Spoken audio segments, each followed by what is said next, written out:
Lecture audio du conte 6 à qui rien ne résiste de Jacob et Wilhelm Grimm par Valérie Alain.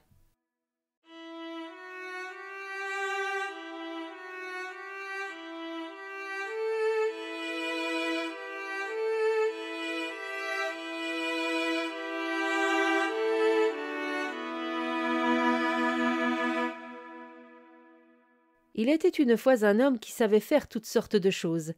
Il avait fait la guerre et avait servi avec vaillance et courage. Mais une fois la guerre finie, il fut congédié avec en tout et pour tout 3 éleurs pour la route. « Attends un peu, se dit-il, on ne meura pas comme ça. Si je trouve les gens qu'il me faut, le roi sera bien obligé de me donner toutes les richesses du pays. » En colère, il s'enfuit dans la forêt, où il trouva un homme qui avait déraciné 6 arbres comme si c'étaient des brins de blé. Il lui dit: « Veux-tu entrer à mon service et venir avec moi ?»« Oui, répondit l'autre, mais il faut d'abord que j'aille porter ce petit fagot de bois à ma mère. » Et prenant l'un des 6 arbres, il l'enroula autour des 5 autres, jeta le fagot sur son épaule et l'emporta. Puis il revint et suivit son maître qui lui dit: « Nous deux, rien ne pourra nous résister. » Quand ils eurent marché un petit moment, ils virent un chasseur qui était à genoux, le fusil en joue, en train de viser quelque chose. Le maître lui dit: « Chasseur, que vises-tu donc ?»« À 2 lieues d'ici, il y a une mouche posée sur la branche d'un chêne. Je veux toucher son œil gauche, » lui répondit le chasseur. « Oh, viens avec moi, » dit l'homme. « Si nous sommes tous les 3 ensemble, rien ne pourra nous résister. » Le chasseur était d'accord et vint avec lui. Et ils arrivèrent près de 7 moulins à vent, dont les ailes tournaient très vite, alors qu'il ne venait pas le moindre brin de vent ni de droite ni de gauche, et que pas une feuille ne bougeait. « J'ignore ce qui peut bien faire tourner ces moulins. Il n'y a pas le moindre souffle de vent, » dit l'homme, et il poursuivit son chemin avec ses serviteurs. Quand ils furent 2 lieues plus loin, ils virent un homme grimper dans un arbre, qui se bouchait une narine et qui soufflait par l'autre. « Mon Dieu, que fais-tu là-haut » lui demanda l'homme. « À 2 lieues d'ici, il y a 7 moulins à vent, » lui répondit l'autre. « Vous voyez, je souffle pour les faire tourner. »« Oh, viens avec moi, » dit l'homme. « Si nous sommes tous les 4 ensemble, rien ne pourra nous résister. » Le souffleur descendit alors de l'arbre et les suivit, et quelque temps après, ils virent un homme qui se tenait debout sur une jambe. Il avait détaché son autre jambe et l'avait posée près de lui. Le maître lui dit: « Te voilà installé bien confortablement pour te reposer. »« Je sais courir très vite, » répondit l'autre, « et j'ai détaché une de mes jambes pour ne pas aller trop vite. Quand je cours avec mes 2 jambes, je vais plus vite qu'un oiseau qui vole. »« Oh, viens avec moi. Si nous sommes tous les 5 ensemble, rien ne pourra nous résister. » Il vint alors avec eux, et il ne se passa pas longtemps avant qu'ils ne rencontrent un homme portant un petit chapeau, mais qui le portait complètement de travers sur une oreille. Le maître lui dit alors: « Quelle élégance!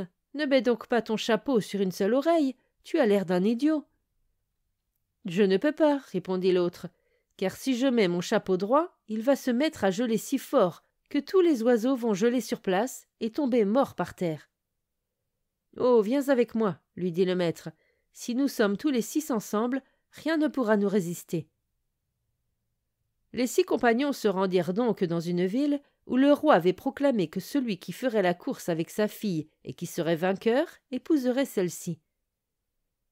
Mais celui qui perdrait, il devrait le payer de sa tête. L'homme se porta candidat et dit cependant: « C'est mon serviteur qui courra à ma place. »« Alors tu dois mettre aussi sa vie en jeu, de sorte que vos 2 têtes soient le gage de la victoire. » Lorsque cela fut convenu et décidé, l'homme raccrocha au coureur sa 2e jambe en lui disant: « Maintenant, sois rapide et aide-nous à gagner. » Or, il avait été décidé que le vainqueur serait celui qui rapporterait le premier de l'eau d'un puits situé à une grande distance de là. On donna donc une cruche au coureur et une autre à la fille du roi. Ils commencèrent à courir en même temps.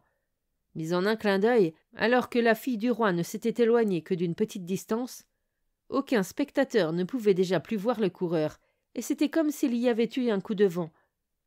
Le coureur arriva rapidement à la fontaine, remplit sa cruche d'eau et fit demi-tour. Mais au milieu du trajet de retour, la fatigue s'empara de lui. Il posa alors sa cruche, s'allongea et s'endormit. Il avait pris un crâne de cheval qu'il avait trouvé par terre, en guise d'oreiller, pour être couché sur quelque chose de dur et se réveiller rapidement.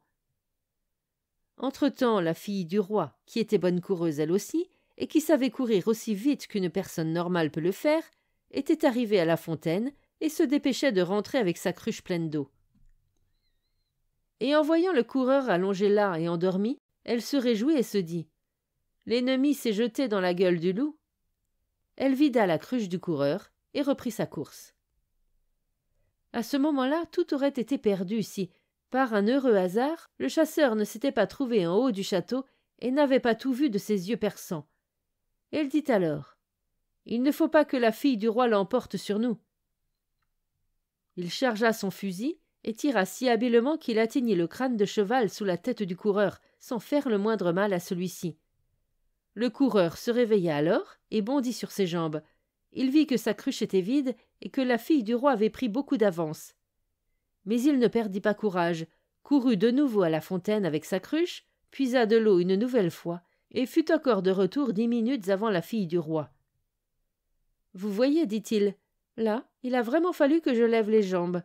Jusque-là, on ne pouvait pas dire que c'était de la course. » Mais le roi était vexé, et sa fille encore plus, qu'un simple soldat à la retraite, comme celui-là, dût gagner sa main. Ils se concertèrent pour savoir comment se débarrasser de lui et de ses compagnons. Le roi dit alors à sa fille « Ne t'inquiète pas, j'ai trouvé un moyen, et ils ne rentreront pas chez eux. » Et il dit à ceux-ci « À présent, allez vous amuser, manger et boire ensemble. » Il les conduisit à une pièce dont le sol était en fer, où les portes étaient aussi en fer, et où les fenêtres étaient protégées par des barres de fer. Dans la pièce se trouvait une table recouverte de mets délicieux, et le roi leur dit alors « Entrez et faites-vous plaisir. » Puis il fit venir le cuisinier et lui ordonna d'allumer un feu sous cette pièce jusqu'à ce que le sol en devienne bouillant. C'est ce que fit le cuisinier. Le feu démarra et les 6 compagnons, tandis qu'ils étaient attablés, se mirent à avoir très chaud et se dirent que cela devait venir du repas. Mais quand la chaleur se fit de plus en plus forte et qu'ils voulurent sortir et trouvèrent les portes et les fenêtres fermées, ils comprirent la mauvaise intention du roi qui voulait les laisser étouffer. « Mais il n'y parviendra pas, » dit le compagnon au chapeau. « Je vais provoquer un gel devant lequel le feu aura honte et devra battre en retraite. » Il posa alors son chapeau droit sur sa tête, et aussitôt il se mit à geler si fort que toute la chaleur s'évanouit et que dans les plats les mets se mirent à geler. Lorsque plusieurs heures se furent écoulées et que le roi crut qu'ils étaient morts, accablés par la chaleur, il fit ouvrir la porte et voulut aller les voir lui-même. Mais quand la porte s'ouvrit, il les trouva là tous les 6, frais et bien portants, qui lui dirent qu'ils aimeraient bien sortir pour se réchauffer, car le froid qui régnait dans la pièce était tel que les mets gelaient dans les plats. En colère, le roi descendit alors voir le cuisinier, le réprimanda et lui demanda pourquoi il n'avait pas fait ce qu'il lui avait ordonné. Mais celui-ci lui répondit « Le feu brûle assez fort, voyez vous-même. » Le roi vit alors qu'un grand feu brûlait sous la pièce de fer et comprit qu'il ne pouvait rien faire de cette façon contre les 6 compagnons. Il se remit alors à réfléchir pour trouver un moyen de se débarrasser de ces invités indésirables. Il fit venir leur maître et lui dit « Si tu veux prendre de l'or et renoncer aux droits que tu as sur ma fille, tu en auras autant que tu veux. »« Oh oui, sire, » répondit celui-ci, « donnez-m'en autant que mon serviteur pourra emporter, et je renoncerai alors à votre fille. » Le roi en fut satisfait, et l'autre lui répondit « Alors je reviendrai chercher l'or dans 2 semaines. » Le roi appela alors tous les tailleurs du royaume, qui durent rester assis et coudre un sac pendant 2 semaines. Et quand celui-ci fut prêt, le costaud, celui qui était capable de déraciner des arbres, le prit sur son épaule et se rendit chez le roi. Celui-ci demanda alors « Qu'est-ce que ce grand gaillard qui porte sur son épaule ce ballot de lin de la taille d'une maison ?» Il prit peur et se dit « Qu'est-ce qu'il va pouvoir emporter comme or ?» Il donna donc l'ordre d'apporter une tonne d'or. Il fallut 16 hommes parmi les plus forts pour la porter.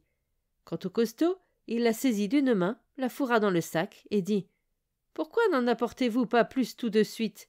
C'est à peine si cela recouvre le fond du sac. » Le roi fit alors apporter peu à peu tout son trésor. Le costaud le fourra dans son sac, qui n'en fut même pas rempli jusqu'à la moitié. « Apportez-en plus !» leur cria-t-il. « Ces quelques miettes ne le remplissent pas. » Il fallut alors faire venir 7000 charrettes de tout le royaume. Le costaud les fourra dans son sac avec les bœufs qui y étaient attelés. Je n'ai pas envie d'y regarder de plus près, et je vais prendre ce qui vient, pourvu que le sac soit plein. Une fois que tout fut dedans, il y avait encore de la place pour beaucoup de choses, mais il dit « Je vais m'arrêter là maintenant. On peut bien fermer un sac, même s'il n'est pas plein. » Il le hissa alors sur son dos et s'en fut avec ses compagnons. Voyant cet homme emporter les richesses de tout le royaume, le roi se mit en colère et fit monter en selle toute sa cavalerie pour qu'elle se lance à la poursuite des 6 compagnons avec l'ordre de reprendre le sac au costaud.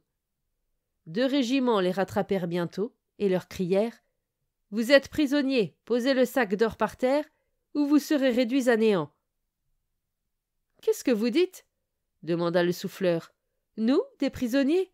C'est plutôt vous qui allez danser en l'air, tout autant que vous êtes. » Il se boucha une narine et souffla par l'autre dans la direction des 2 régiments, dont les rangs furent détruits par le souffle et dont les soldats volèrent alors, l'un par ici, l'autre par là, dans le ciel bleu par-delà toutes les montagnes. Un adjudant leur demanda grâce. Il avait été blessé 9 fois et était un brave homme qui ne méritait pas cette offense. Le souffleur souffla alors un peu moins fort pour qu'il puisse redescendre sur terre sans blessure. Puis il lui parla ainsi. « Retourne chez le roi et dis-lui d'envoyer encore plus de cavaliers. Je veux tous les propulser en l'air. » Quand il entendit cela, le roi dit « Laissez-les aller, ils sont un peu spéciaux. » Les 6 compagnons rapportèrent alors toutes ces richesses chez eux, les partagèrent entre eux et vécurent heureux jusqu'à la fin de leurs jours.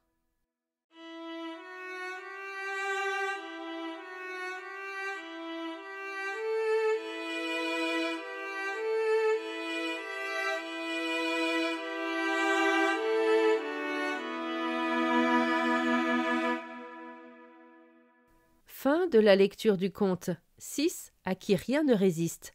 Merci de votre écoute. Je vous rends vos oreilles, cœur avec les doigts.